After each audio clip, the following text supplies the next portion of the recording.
hodam warrajiti kamni ke martinu siddi sabirati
Dabasa jifati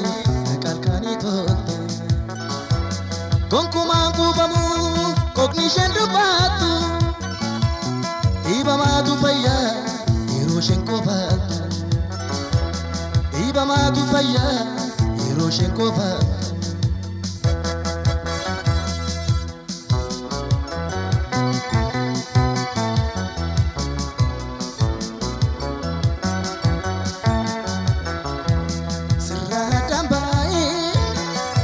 Tundandaku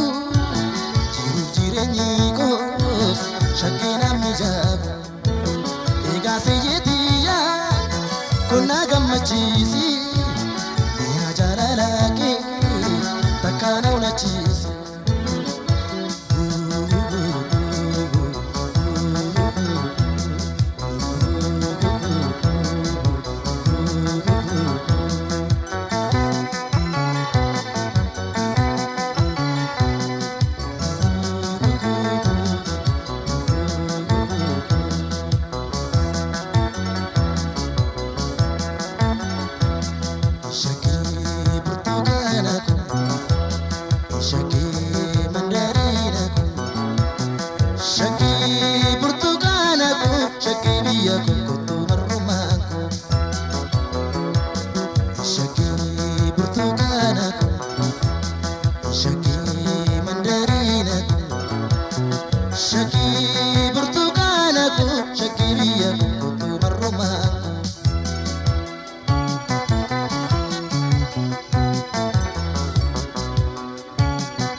Dolce dosiumi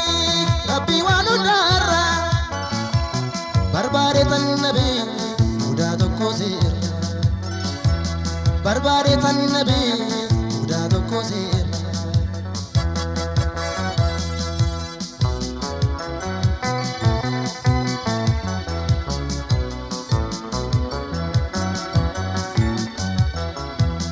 barida kiraja takana feyami Jalu ingorati mami shaki humamnike hodam warrajiti kamni ke martinu siddi sabirati sirra dambae jirachun dandamu